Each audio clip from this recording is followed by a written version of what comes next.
이제 며칠 후면은 카타르 월드컵이 시작되죠. 21일 개막된다고 하는데 우리나라는 본선에 오른 게 11번째라고 합니다. 그런데 축구 통계 전문 업체인 트랜스퍼마크트라는 단체에서요, 이번 본선 무대에 오른 32개 나라들을 우승 가능성에 따라서 5개 그룹으로 나눴습니다. 제일 가능성 있는 그룹에서 제일 가능성 없는 그룹까지. 우리나라는 어디에 포함됐겠습니까? 제일 마지막 5번째 그룹에 포함됐습니다. 안타깝게도. 전혀 우승 가능성이 없는 그룹. 그리고 이 5개 그룹 가운데 4번째 그룹이 있는데 이 4번째 그룹을 참 재밌게 표현했어요. 일본도 이 4번째 그룹에 포함됐는데 기적이 일어나면 우승할 수 있는 나라. 그러니까 생각해 보십시오. 4번째 그룹까지는 기적이 일어나면 우승을 할 수 있는데 5번째 그룹은 기적이 일어나도 우승이 못하는 나라예요. 우승할 가능성이 있는 나라로는 3개의 나라를 꼽았는데 아르헨티나를 제일 먼저 꼽았고 그 다음에 브라질, 그리고 또 한 국가는 프랑스입니다. 이렇게 이제 3개 국가가 가장 가능성이 있어 보이는데 결국은 공은 둥글지 않습니까? 어디로 우승이 갈지는 굴러봐야 안다고 다들 이야기합니다. 근데 제가 여기에서 눈여겨본 것은 기적이 무엇이길래 사람들이 기적을 도대체 어떻게 이해하길래 이 트랜스퍼마크트라는 통계 전문 업체는 우리나라를 가리켜서 기적이 일어나도 우승할 수 없는 나라라 이렇게 표현한 게 저는 상당히 의아했습니다. 왜냐하니까 여러분, 기적이라는 단어가 무엇입니까? 기적. 인간의 상식을 뛰어넘어서 이루어지는 일들이죠. 특히 우리가 같은 신앙인들에게는요, 신이 일하셔서 신적 영역에서 하나님께서 일하심으로 말미암아 이루어지는 일들이죠. 여러분, 하나님은 전지전능한 분인데 우리나라가 정말 기적이 일어나도 우승이 안 될까요? 스스로 답을 해보십시오. 답은 여러분에게 맡겨놓겠습니다. 성경은 우리의 상식을 뛰어넘는 이야기들로 가득해요.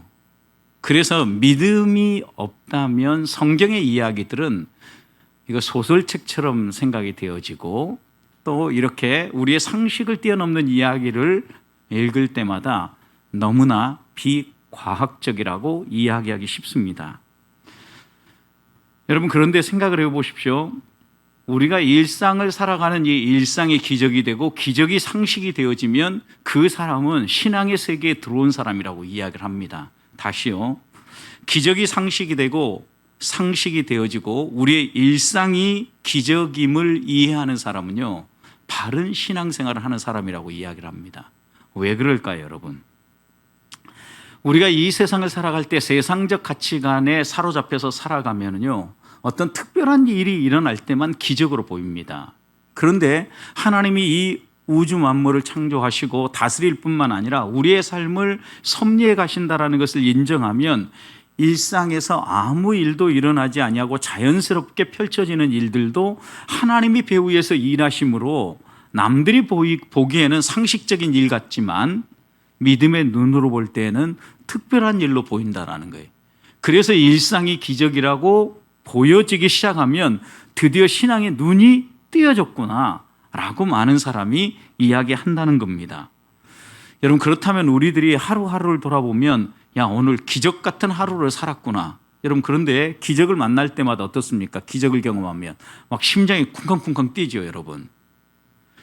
매일 일상이 기적이면 여러분 심장은 안 나와 날 겁니다. 마치 이런 거죠, 여러분. 처음 사랑하는 사람을 만나서 결혼을 할 때 어떻습니까, 여러분? 심장이 쿵쾅쿵쾅 뛰죠. 그런데 결혼해서 살아가는데도 불구하고 10년, 20년이 되었는데도 똑같이 심장이 쿵쾅쿵쾅 뛰면 이분은 심장병을 앓을 가능성이 상당히 높습니다. 여러분, 그러니까 우리가 기적을 보면서 막 흥분하던 시절이 있었어요. 신앙생활을 처음 시작하면서 하나님이 우리에게 펼쳐주시는 이런 놀라운 일들을 볼 때마다 이 모든 것들이 새로워졌는데 어느 순간부터는 신앙생활을 하며 하나님 품 안에서 살아가는 삶이 평안해지기 느껴지기 시작하면서 일정 시간이 흐른 뒤로부터는요, 하나님이 놀라운 기적을 일상 가운데서 행하시는데도 불구하고 우리의 심장이 쿵쾅쿵쾅 뛰지 않는 거예요. 그러면서 우리의 감격도 서서히 사그러지는데, 우리의 심장이 흥분되지 않는다 할지라도 우리들이 잊지 말아야 될 것이 하나 있는데, 하나님은 우리 눈에 보이지 않지만 여전히 오늘 또 살아계셔서 일하실 뿐만 아니라 일상 가운데 기적을 행하시는 분이시라는 겁니다.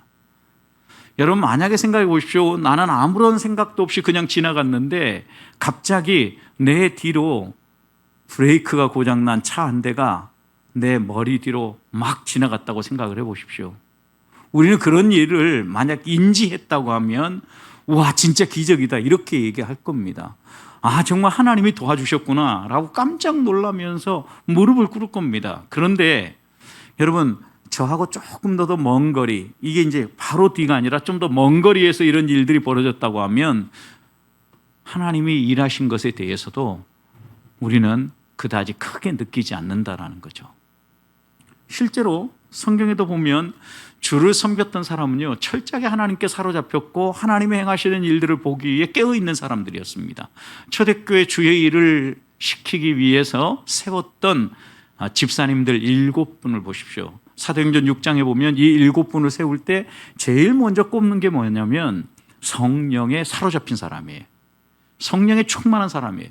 그래서 이 성령의 충만함이 지혜로 드러나고 믿음으로 드러나고 하나님 앞에서 헌신됨으로 드러나는데, 여러분, 그 지혜로 성령으로 믿음으로 충만했던 사람이 오늘 우리가 본문에서 만나는 그 7 집사 가운데 한 분인 빌립이라는 집사님입니다. 여러분, 그러니 오늘 본문에서 만나는 이 집사님은 평소에도 성령에 사로잡혀서 살아가는 사람이에요. 평범한 사람이 아니죠, 어떻게 보면. 더 정확하게 표현하면 거듭나서 하나님의 사람으로 하나님이 부르시는 대로 순종하며 살아가는 사람입니다. 여러분, 그런데 이 빌립에게 하나님이 나타나셔서 말씀하십니다. 지금 사마리아가 부흥하고 사마리아의 수많은 그리스도인들이 막 늘어나고 있는 이 시기인데 사마리아를 뒤로하고 광야로 내려가라고 이야기를 합니다. 여러분, 사마리아는 저 위쪽에 있죠. 남쪽으로 쭉 내려가라는 것은 저 남쪽에 있는 아라바 광야를 향하여서 내려가라는 이야기죠. 여러분, 생각해 보십시오. 지금 본문에서 만나는 에디오피아 이 내시는 지금 에디오피아를 향하여서 내려가고 있었겠죠. 예루살렘에 예배하러 방문했다가 내려가는 중입니다. 자, 그렇다면 에디오피아가 어디입니까, 여러분? 아프리카 지역인 것은 사실이죠. 많은 사람들이 이 에디오피아를 오늘날의 에디오피아로 생각을 하는데, 성경학자들은 한결같이 이 에디오피아가 현재 나라로 표현한다면 수단이라고 이야기합니다. 수단. 에디오피아 바로 위에 있는 수단이에요. 그리고 그 위에 이집이 있습니다, 여러분. 이 순서로 여러분 생각을 하면서 대략 그 홍해 지역 근처에 있는 나라들을 머리에 염두에 둬보십시오. 여러분, 그러니까 예루살렘에 예배드리러 방문했다가 이 사람이 집으로 돌아가는 중이었어요. 그럼 어디로 가고 있었겠어요? 예루살렘에서 밑에 아라바 광야로 저 밑으로 내려가고 있었을 거 아니에요, 여러분. 이런 아라바 광야로 내려가라고 이야기할 때 지금 이 빌립이 어디에 있었는가를 먼저 생각해 보자라는 거예요. 이 빌립이 어디에 있었냐라는 거예요. 사마리아가 지금 한참 부흥하고 있는데, 사마리아는 이스라엘 땅에서 남쪽입니까? 북쪽입니까, 여러분? 북쪽이에요. 지금 이 감이 안 오시면 이제 여러분 좀 더 그림을 더 보셔야 됩니다. 지도를. 북쪽에 있는 저 위에, 저 남쪽에 광야를 향하여서 내려가고 있는 에디오피아, 수단의 한 관료에게 나아가서 복음을 들려주라고 나아가라는 거죠. 그런데 나가라고 이야기할 때 누가 거기 있다, 무엇을 하라, 구체적으로 지시하지 않았어요. 오늘 말씀을 보면 성령께서는 딱 한마디 하신 거예요. 남쪽으로 내려가서 광야에 들어가라고 이야기한 거죠. 그 말에 순종에 내려갔을 때 멀리 아무것도 보이지 않는데 한 사람이 마차를 타고 간 게 보였을 거예요. 이 사람이 바로 본문에 나오는 에디오피아 간다가의 국고를 맡은 내시죠. 그러자 성령께서 또 말씀하시는 거 뭐라고 얘기했습니까? 다가가라 그랬어요. 가까이 가라는 거죠. 그래서 술에 가까이 갔습니다. 술에 가까이 가서 보니까 이 내시가 성경을 읽고 있는 거예요. 그 당시 성경은 어떤 성경입니까? 두루마리예요. 두루마리 성경이니까 여러분 생각해 보십시오. 그 당시에는 오늘날처럼 성경이 흔한 시대가 아니에요. 간다게는 지금 무엇을 하기 위해서 예루살렘에 올라왔습니까? 오늘 말씀을 여러분들에게 좀 더 자세히 이야기하기 전에 본문에 대한 이해가 먼저 있어야 오늘 말씀이 뭘 얘기하려고 하는가가 먼저 보이기 때문에 좀 그거부터 다루려고 하는 겁니다. 여러분 27절을 보십시오. 일어나 가서 보니 에디오피아 사람 곧 에디오피아 여왕 간닥의 모든 국고를 맡은 관리인 내시가 그 다음 뭐라 그랬어요? 예배하러 예루살렘에 왔다가 내려가는 중이라 했어요. 예배하러 왔다 간 거죠. 여러분 예배하러 왔다 가는데 그가 성경을 읽었어요. 성경을 읽었다는 얘기는 예루살렘에 올라왔다라고 얘기할 때 지금 이 수단에 살고 있는 이가 하나님을 예배하는 바른 신앙을 갖기 쉽지 않은 시기였어요. 분명히 그는 어떤 방법으로든 하나님에 대한 소개를 받았을 거고 예배를 하려고 하면 이스라엘 백성들 유대인들이 다 예루살렘에 올라간 것처럼 예루살렘에 올라가서 성전에 가서 제물을 드리고 수소에 손을 얹고 안수기도 하고 너희가 모든 죄를 그 앞에 고백하고 그 수소를 잡아서 피를 뿌리고 하나님께 번제단에서 각을 떠서 화목제, 그 다음에 속죄제, 감사제 뭐 이런 여러 가지 제사를 드려야 된다 이렇게 들었 아닙니까? 그래서 예루살렘에 와서 이런 제사를 드리고 지금 내려가는 거예요. 왜냐하면 그 당시 하나님을 예배하는 방법은 이 방법밖에 없었기 때문에 이렇게 예배하고 내려가는데 그가 성경을 읽었다라는 것은 아마도 예루살렘에 딱 방문했을 때 어렵게 성경을 읽고 싶어서 이렇게 예배하라고 하니까 도대체 성경은 뭘 이야기하고 있는가? 두루마리를 좀 사야 되겠다. 아마 수소문해서 막대한 돈을 들여서 성경을 구입했을 거라고요. 그런데 이가 수레를 타고 자기 집으로 고향으로 내려가는데 수단으로 가는데 성경을 읽었다는 얘기는 여러분 얼마나 덜컹거렸겠어요. 수레가. 여러분 눈이 좋은 사람도요 움직이는 차에서 성경이나 무슨 책을 읽으려고 하면 어떻습니까? 눈이 막 아프지 않습니까? 분명히 이 당시에 이 덜컹거리는 수레에서 두루마리 성경을 펴서 읽는다는 거 쉽지 않았을 거예요. 분명히 그러나 이는 부도 있었고 실력도 있었던 사람이에요. 왜요? 그 성경은 아람어 내지는 히브리어로 분명히 쓰여졌을 거거든요. 특히 그 성경이 오늘 32절 말씀부터 보면 이사야서였어요. 그러니 이사야서 두루마리를 샀을 거라고 생각이 드는 거죠. 모든 두루마리를 다 사지는 못했을 거라고요. 이사야서에 해당되는 두루마리만 해도 어마어마했을 거니까요. 그래서 그 이사야서의 두루마리를 읽고 있는데 그 불편한 가운데서 이 성경을 읽었다라는 것은 이 내시는 열정이 있었다는 거. 어떤 열정이 있었습니까? 영적인 열정이 있었던 거예요. 집에까지 고이 싸가지고 가서 그 두루마리를 읽을 수 없었고 도중에라도 꼭 읽어야 되겠다는 이런 간절한 열망이 있으니까 그 불편한 수레에서도 성경을 읽고 있었던 거죠. 그런데 그는 성경 말씀을 다 이해해서 읽고 있었던 게 아니에요. 무슨 말인지 못했지만 성경을 읽고 싶은 마음이 있어서 읽고 있었던 거예요. 그때 하나님은 빌립을 움직이셨고 빌립이 그 수레에 올라타서 그가 있는 성경의 말씀을 너가 이해하느냐라고 물은 다음에 이해하지 못한다라고 대답하는 그에게 이 말씀이 무슨 의미인지를 설명하는데 예수님으로부터 시작해서 복음을 전했다. 35절 보십시오. 빌립이 입을 열어 이 글에서 이 글이 뭐예요? 이사야서죠. 구약의 이사야서를 통하여서 특별히 이 단락이 종으로 오신 예수 그리스도를 묘사하는 이사야 53장을 물고 있는 바로 그 종으로 오신 메시아를 설명하고 있는 이사야서에 있을 거라고요. 바로 그 본문을 읽고 있는 그가 이 말씀이 무슨 의미인가를 바로 이해할 수 있도록 빌립은 예수님으로부터 시작해서 예수님이 무엇 때문에 이 세상에 오셨고 무엇 때문에 우리를 위해서 십자가에 죽으셨는지 복음을 선포했다라는 거예요. 어떤 결과가 났습니까? 복음을 듣고 나서 이가 회심한 거예요. 그리고 나서 그가 지나가는 길에 물을 보자 내가 세례받는데 혹시 받지 못할 이유가 있습니까? 제가 세례를 받아도 되겠습니까? 물었고 빌립은 아무런 거리낌 없이 함께 수레에서 내려서 세례를 베풉니다. 여기까지 끝나고 나니까 하나님이요 이 빌립이 모든 일을 다 했다라고 생각하시고 그를 데려가시는 거죠. 순식간에 위치 이동을 시키셔가지고 가이사라까지 아소도를 거쳐서 가이사라까지 빌립은 다시 돌아오게 만드셨고 대신에 이 간다게의 국고를 맡은 내시는 여기에 보면 기쁨 가운데 내시는 기쁘게 길을 감으로 그를 다시 보지 못했다. 여기에 그는 빌립이죠. 하나님이 데려가셨으니까 빌립은.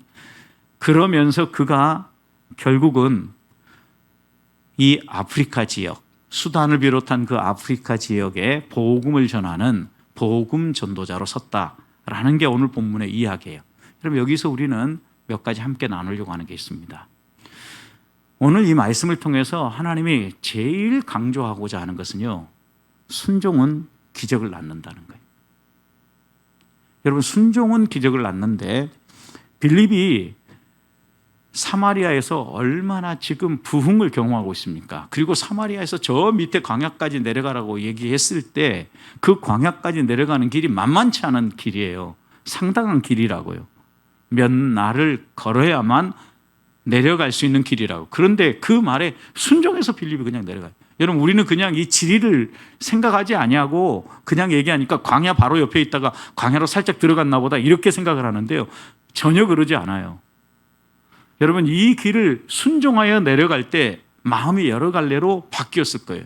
내가 사마리아에 있으면 내가 있어야 될 곳은 사마리아인데 사마리아가 지금 한참 부흥하고 많은 사람들이 지금 회심하며 죽게 돌아오는데 여기에 더 말씀을 가르칠 사람이 필요한데 그 광야에 가봐야 누가 있겠어? 이런 생각을 할 수도 있었겠죠. 그런데요, 우리 하나님은요, 한 사람을 천하보다 귀히 여기고 아프리카 지역을 사용했기 때문에 한 사람, 이 에티오피아의 국고를 맡은 한 관리를 전도하게 원하셨던 거예요. 여러분, 이렇게 순종하며 나아갈 때 여러분, 광야가 변화되어졌죠. 어떻게 해요? 찬송 소리로 기쁘게 찬송하면서 이 내시가 이 광야길을 걸어갔다니까요. 여러분, 광야길은 웃으면서 갈 수 있는 길이 아니잖아요. 그럼에도 불구하고 그 길을 기쁘게 자기 집으로 돌아갔다라는 것은 순종이 어떤 놀라운 기적을 일으키는가를 보여주시는 말씀이에요. 우리는 하나님 앞에 순종하려고 할 때요, 여러 가지 것들을 생각합니다. 하나님, 지금 도저히 그런 상황이 아닙니다. 오히려 제가 여기보다는 사마리아에 있는 것이 더 합리적입니다. 그리고 이게 더 효율적입니다. 그렇게 하는 게 가장 좋은 일입니다. 하나님, 제가 광야로 가는 것은 낭비입니다. 여러 가지 할 수 있는 이야기가 많았어요. 그러나 빌립은 이런 모든 이야기를 다 내려놓았어요. 그리고 어떻게 했습니까? 순종했어요. 순종하며 나아갈 때 성령이 그를 이끌었을 뿐만 아니라 성령이 그를 통하여서 이루고자 하시는 놀라운 일들을 이루셨고 세계 복음화에 아프리카 지역이 복음을 받아들이는 놀라운 한 획을 긋게 해 주셨다라는 겁니다. 그래서 오늘 여기서 우리가 먼저 생각할 것은요, 우리의 삶의 일상이 기적이고 하나님의 말씀을 따라 살아가는 삶이 기적이라면요, 하나님의 기적을 경험하는 길은요, 순종을 통하여서 경험되어진다. 사랑하는 성도 여러분, 기적을 경험하기 원하십니까? 순종하십시다. 두 번째, 순종은요, 계산하지 않아요. 많은 사람들이 순종을 할 때 계산을 합니다. 여러분, 그런데 만약 빌립이 계산을 했다면 절대 광야로 나아가지 않았을 거예요. 빌립은 하나님의 부르심이라면 여러 이익들, 계산, 손해, 이런 모든 개념들을 다 내려놨어요. 그리고 하나님이 이끄시는 대로 그대로 순종하죠. 광야로 가라니까 광야로 가고, 광야에서 이렇게 쭉 보다가 한 사람이 수레를 타고 가는 걸 보니까 그 수레 앞으로 가까이 가. 그러니까 주저하지 않고 그 수레에 가까이 가는 거예요. 여러분, 이런 순종을 통하여서요, 하나님은 놀라운 일을 일으키는데, 만약 이렇게 말씀할 때 계산했었다고 생각해 봐요. 전혀 못했습니다, 여러분. 순종이라는 것은요, 하나님의 말씀에 내 생각이나 내 판단을 첨가하는 것이 아니에요. 순종은요, 계산하지 아니하고 하나님의 말씀대로 행동하는 거예요. 그래서 성경은 한결같이 뭐라고 얘기하냐면, 육신의 생각은 하나님과 원수가 되고 하나님을 기쁘시게 할 수도 없고 그것은 죽음으로 가는 길이다 얘기하는 거예요. 여러분, 많은 경우 육신의 생각은요, 계산하고 주판을 튕겨보고 이게 옳은 일인가, 이게 합리적인가, 이걸 제일 먼저 생각하거든요. 여러분, 그런데 이 방법으로는요, 하나님의 놀라운 역사가 이루어질 수가 없어요. 어떤 사람은요, 이렇게 행동한 사람을 지혜로운 사람이라고 세상은 이야기해요. 만약 빌립처럼 행동한 사람을 뭐라고 얘기하겠습니까? 이런 사람을 가리켜서 우리는 되게 미련한 사람이라고, 앞뒤가 꽉꽉 막힌 사람이라고. 여러분, 때때로 그리스도인이 순종하는 모습은요, 앞뒤가 꽉꽉 막히고 미련해 보이지만, 그렇게 우직하게 하나님의 말씀을 붙잡고 순종할 때, 계산하지 아니하고 믿음으로 걸어 나아갈 때, 그때 놀라운 기적이 이루어진다는 겁니다. 저는 이런 놀라운 은혜를 우리 성도들이 맛보기 원한다면 인간적인 계산을 내려놓아야 합니다. 하나님 앞에서 내가 생각할 때 육신의 생각을 가지고 자로 재기 시작하면 순종은 불가능해집니다. 인간적인 판단에서는요, 그가 사마리아에 있는 게 훨씬 더 효율적이고 훨씬 더 많은 사람을 구원하고 훨씬 더 많은 열매들을 거둘 수 있었겠죠. 그런데 하나님은요, 그 방법을 선택하지 아니하시고 광야로 보내시지 않습니까? 저는 우리가 효율을 따지기 전에 하나님의 뜻이 무엇인가, 하나님이 우리에게 무엇라고 이야기하는가를 따지면서 그 길을 향하여 선택해 나아갈 수 있는 믿음의 사람들이 되기를 축복합니다. 마지막입니다. 여러분, 순종이 기적을 경험하는데, 순종은요, 계산하지 않을 뿐만 아니라요, 불편함을 기꺼이 감수하는 거예요. 다른 말로 표현하면 편안한 순종은 없어요. 하나님의 말씀이 편안하지 않은 이유가 무엇일까요, 여러분? 우리 생각에 하나님의 말씀이나 내 생각이 맞아떨어진다면 불편할 리가 없어요. 이 세상의 가치와 이 세상의 철학과 하나님이 말씀하시는 하나님 나라의 가치, 하나님 나라의 철학이 맞아떨어진다면 전혀 불편할 게 없다고요. 그런데 이 세상의 가치와 하나님 나라의 가치는요, 서로 대부분의 경우 충돌해요. 그러지 않은 경우가 덜어 있어요. 그런데 대부분의 경우는 충돌하다. 그러다 보니까 여러분 생각해 보십시오.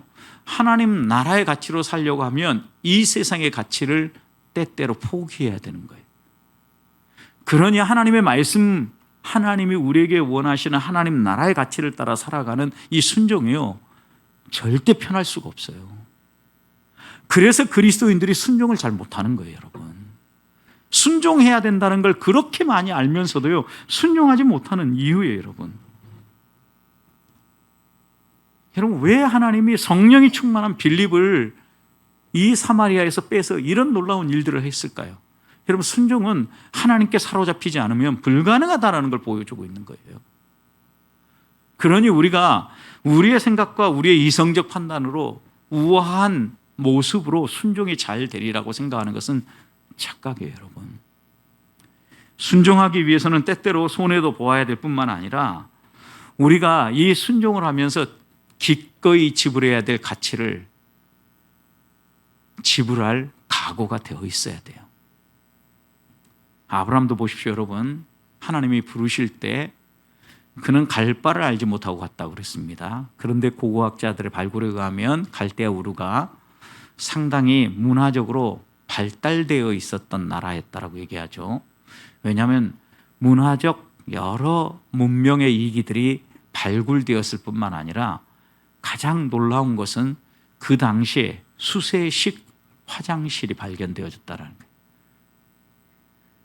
여러분 적어도 지금으로부터 4,000년 전이에요. 4,000년 전. 만만치 않은 시기잖아요, 여러분. 여러분 그런 자신의 삶의 터전 그리고 자기가 이제까지 관계 맺었던 사람들을 내려놓고 가는데 무언가 분명한 약속이 있고 이렇게 너 살게 해줄게. 너 이런 곳에 가서 이렇게 내가 부자가 되게 해줄게. 아니면 무언가 약속이 눈에 선명하게 그려졌다면 그나마 그곳을 포기하고 갈 수 있었을 겁니다. 여러분 그런데 전혀 그런 것을 가르쳐주지 않았어요. 빌립에게도 광야로 가라고만 얘기했지 거기 가서 뭘 해야 될 것인지 누구를 만나야 될 것인지 전혀 얘기하지 않으시잖아요. 여러분. 순종이 무엇인가를 우리에게 가르쳐주는 거예요.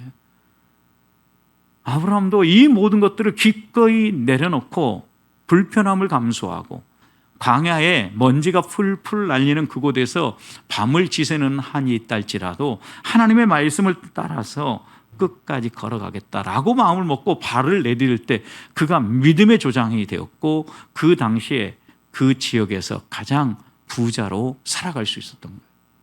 거저 얻어진 게 아니라고요, 여러분.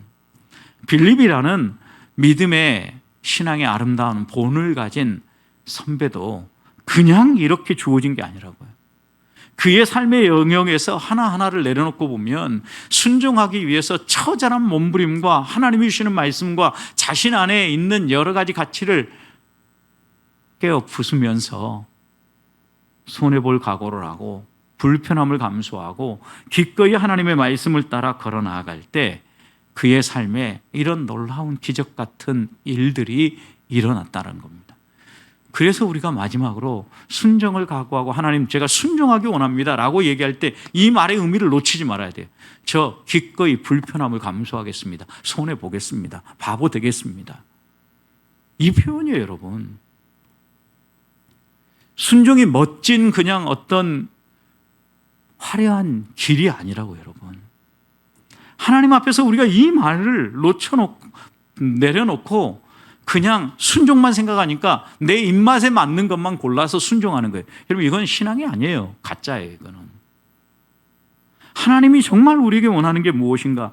광야에서 정말 기적을 보기를 원하고 하나님께서 일하시는 그 손길을 보기 원한다고 하면 오늘 하나님께서 우리에게 원하시는 순종, 이 순종이라는 이 단어가 가지고 있는 뜻 마음에 잘 새기십시다. 그리고 정말 조금 불편해도 그리고 내 생각과 맞지 않아도 또 손해를 본다고 해도 계산하지 아니하고 기꺼이 성령의 이끄심을 따라 걸어감으로 우리의 삶을 통하여서 하나님께서 이루시는 놀라운 기적들을 맛보며 살아가는 우리 보배의 성도들이 되시기를 주님의 이름으로 축복합니다.